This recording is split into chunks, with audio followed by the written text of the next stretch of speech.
ഇതാ, ഇതിലേത് വേണമെങ്കിലും എടുത്തോളൂ.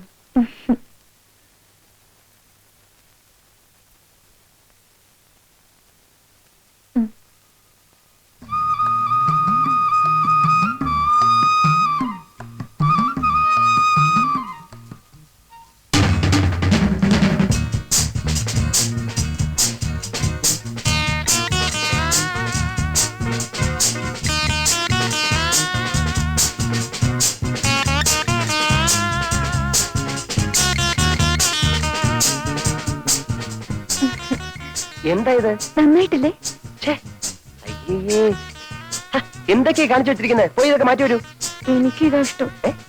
എനിക്കിതാ ഇഷ്ടം. നിന്റെ തലയ്ക്ക് വേട്ടാ, ഇതൊക്കെ ഇവിടുത്തെ പരിഷ്കാരി പെണ്ണുങ്ങൾക്ക് ചേരൂ. എനിക്കിത് കാണുന്ന ദേഷ്യം. അപ്പൊ എന്റെ ഭാര്യ ഇങ്ങനെ തുടങ്ങിയ കൽപ്പന പറഞ്ഞല്ലോ നന്നായിട്ടുണ്ടെന്ന്. അതവളാണോ തീരുമാനിക്ക? എന്റെ ഭാര്യ വേഷത്തിലും ഭാവത്തിലും ഒരു നാടൻ പെൺകുട്ടിയായിരിക്കണം എനിക്ക് നിർബന്ധമുണ്ട്. 7 വെളുപ്പിന് എണീറ്റ് കുളിച്ച്, മുടിയിൽ തുളസിക്കതിർ ചൂടി, നെറ്റിയിൽ ചന്ദനക്കുറിയിട്ട്, ചുണ്ടിൽ മന്ദഹാസവുമായി, ചുണ്ടത്തി ചായയൊക്കെ വാരിതേക്ക് ആരാ നിന്നോട് പറഞ്ഞേ? തൂത്തളഞ്ഞ്. എനിക്കിതാ ഇഷ്ടം. രാധ, നിന്നേക്കാൾ കൂടുതൽ ലോകം കണ്ടിട്ടുള്ളതാണ് ഞാൻ. എന്നിട്ടാണ് ഈ പഴഞ്ചൻ സ്വഭാവം വെച്ച് നടക്കുന്നത്.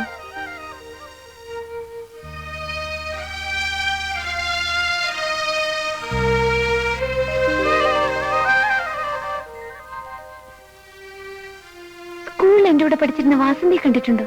ഞാൻ എങ്ങനെ കാണാനാ? അവളുടെ കല്യാണം കഴിഞ്ഞ് പോയ ശേഷം ഒരു വരവ് വന്നു.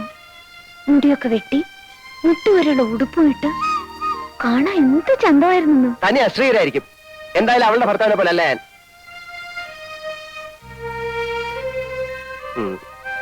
ഏതായാലും കഴിഞ്ഞതൊക്കെ പോട്ടെ. നമ്മളമ്മ വെറുതെ വഴക്കിട്ട് സമയം കളയണ്ട. രാധ പോയി വേഷമൊക്കെ മാറ്റി വരൂ. എനിക്ക് കുറേയേറെ കാര്യങ്ങൾ നിന്നെ പറഞ്ഞു മനസ്സിലാക്കാറുണ്ട്. മോളെ, നമുക്കൊരു സിനിമ കാണാൻ പോവാ. വേണ്ട വേണ്ട, ഞാൻ സിനിമ കാണാറില്ല. നിന്നോടല്ലോ, അവളോടല്ലേ ചോദിച്ചത്. ഇവനൊരു പ്രത്യേക സ്വഭാവക്കാരനാ. ഇവൻ വരില്ല. നമുക്ക് പോവാം മോളെ. അമ്മേ, രാധ വരുന്നില്ല. അമ്മ പോയിക്കോളൂ. എനിക്ക് സിനിമ കാണണം. നമുക്ക് പോവാനേ. വേണ്ടാത്തവരോട് എന്തിനാ നിർബന്ധിക്കാൻ പോകുന്നത്? നമുക്ക് പോവാം മോളെ. നിനക്ക് പൊടിയരി കഞ്ഞി ചമ്മന്തി ഉണ്ടാക്കാൻ പറഞ്ഞിട്ടുണ്ട്. ഞങ്ങൾ പുറത്ത് ആഹാരം കഴിച്ചിട്ട് വരും. വാ മോളെ.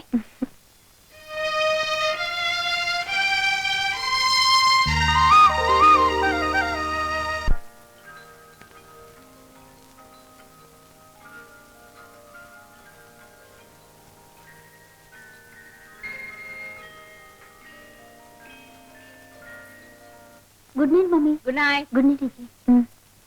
അല്ല, നീ അങ്ങോട്ടാ? വിനോട്ടിന്റെ മുറിയിലേക്ക്. അയ്യോ, അവൻ ഉറങ്ങിയിരിക്കില്ലേ? മോള് ചെന്ന് കൽപ്പനയുടെ മുറി കിടന്നു.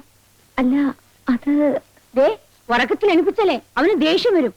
മോളെ, രാധയെ വിളിച്ചോണ്ടെന്ന് നിന്റെ മുറി കിടത്തിക്കോ. മോള് ചെല്ലേ. Good night. വരൂ.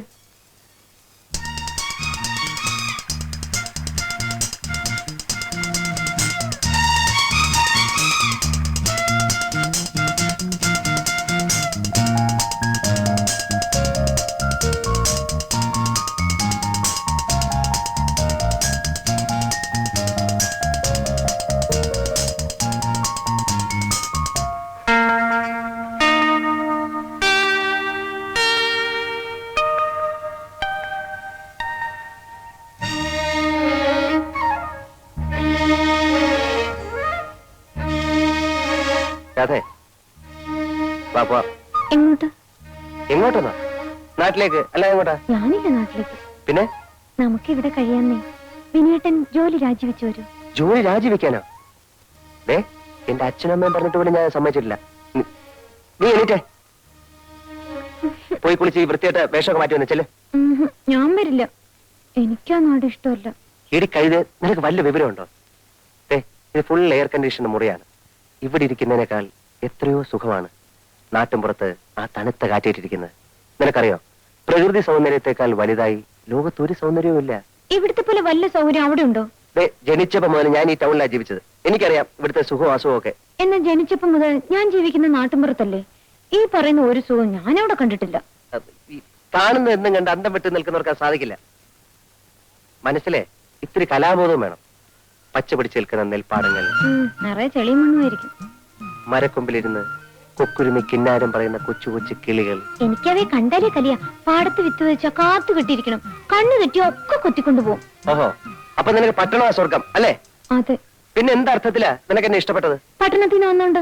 അപ്പൊ എന്നെയല്ല, നീ പട്ടണത്തെ കൂടുതൽ സ്നേഹിച്ചല്ലേ? പിന്നീട് എന്ത് ഉദ്ദേശിച്ച എന്നെ സ്നേഹിച്ചത്? അത് നീ ഒരു ശാലിനായ നാടൻ പെൺകുട്ടിയെന്ന് വിശ്വസിച്ചിട്ടാ. അപ്പൊ എന്നെക്കാ ഇഷ്ടം എന്റെ നാടിനല്ലേ?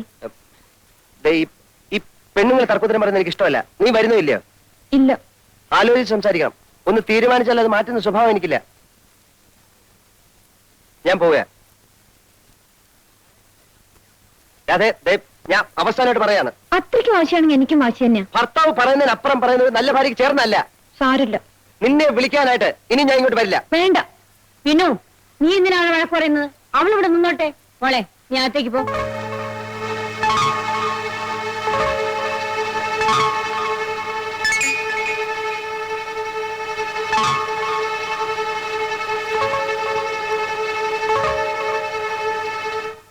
ഇത്ര എളുപ്പം ഇങ്ങനെ ആവുമെന്ന് ഞാൻ കരുതിയിരുന്നില്ല. എന്റെ പ്രാർത്ഥന ദൈവം കേട്ടു. ലീവ് എടുത്ത് അവനെങ്ങാൻ ഇവിടെ താമസിക്കുമെന്ന് എനിക്ക് പേടിയായിരുന്നു. ഭാഗ്യം. ദേ, ഇന്ന് തന്നെ മിസ് തമ്പിഴ് വീട്ടിൽ ചെന്ന് കല്യാണം ഉറപ്പിക്കണം. പിന്നീട് അത് കുഴപ്പമാവൂന്നാ എനിക്ക് സംശയം.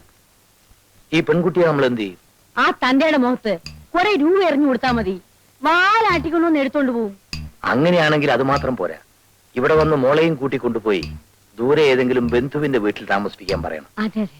പക്ഷെ വിനുവിനോട് എന്ത് പറയും? അവൾ നമ്മുടെ ഡ്രൈവർ ശങ്കരൻകുട്ടിയോടുകൂടെ ഒളിച്ചൊളിപ്പെന്ന് പറയാം. ഇപ്പോഴത്തെ അവസ്ഥയിൽ അവനത് വിശ്വസിച്ചോളൂ. എന്നിട്ട് നമുക്ക് മറ്റേ കല്യാണക്കാരി എടുക്കാം. എന്നാ മിസ്സിസ് തമ്പിയെ വിളിച്ചു പറഞ്ഞോളൂ, ഉച്ച കഴിഞ്ഞ് നമ്മൾ അങ്ങോട്ട് വരുന്നുണ്ടെന്ന്. ചേട്ടനും ചേട്ടത്തിയും രണ്ടും രണ്ട് സ്വഭാവമാണ്. പക്ഷെ രണ്ടും പാവങ്ങളാ. ഇനി വരില്ല എന്ന് പറഞ്ഞല്ലേ പോയത്? ചേട്ടന്റെ വാക്ക് പറഞ്ഞാൽ പറഞ്ഞു തന്നെയാ. ബാബുട്ടാ, ഡാഡി മമ്മി മിസ്സസ് തമ്പിയുടെ വീട്ടിലേക്ക് പോകാൻ പോവാ. എന്തിനാ? വിനോട്ടിന് അവരുടെ മകളുമായി കല്യാണം ഉറപ്പിക്കാൻ.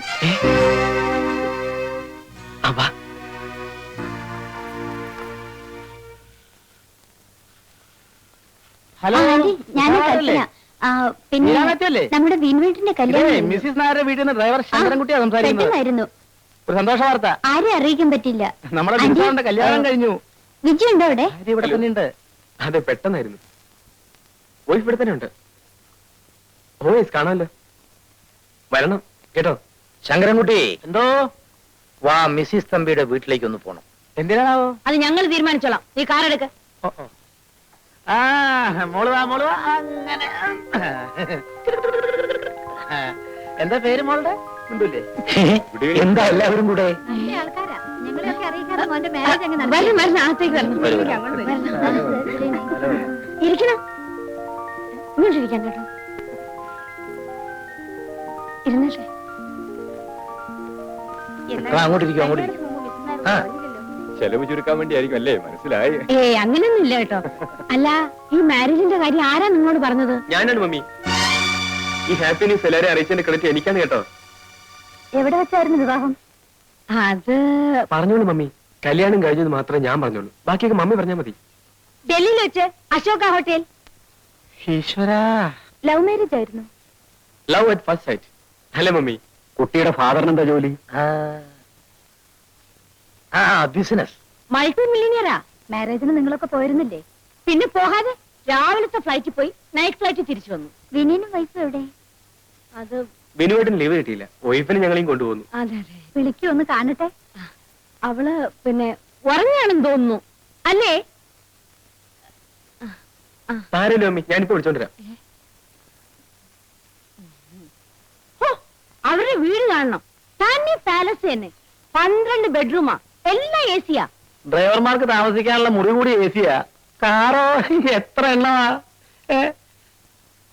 വരൂ. ഇതാണ്.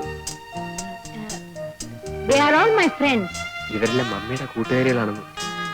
Wish you happy married life. വാങ്ങിച്ചോളൂ മോനെ. നോക്കൂ. Wish you happy married life. Congratulations. Malayalam സംസാരിക്കൂ. ഡൽഹിയിൽ ജനിച്ച് കോൺവെന്റിൽ പഠിച്ച് വളർന്നാണെങ്കിലും അത്യാവശ്യത്തിനൊക്കെ പറയും. You like this place?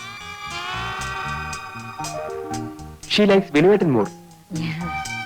അച്ഛന്റെ പേരെന്താ? രാരിച്ചൻ നായർ. Yes, R Nair. അവള് ഡൽഹിയിൽ നിന്ന് ട്രാവൽ ചെയ്ത് വന്നതല്ലേ. ആകെ ടയർഡാണ്. മോള് റെസ്റ്റ് എടുത്തോളൂ. കൽപ്പന, മോളെ വിളിച്ചോണ്ട് പോ. ഞങ്ങൾക്കൊരു പാർട്ടി തരാതെ വിടില്ല കേട്ടോ. കൊള്ളാം, പാർട്ടിക്കാണ് വിഷമം. എപ്പോ വേണമെങ്കിലും തരാം. ഡാഡി മമ്മിയും ഗംഭീരമായ പാർട്ടി അറേഞ്ച് ചെയ്ത് കഴിഞ്ഞു. That's right. A grand party.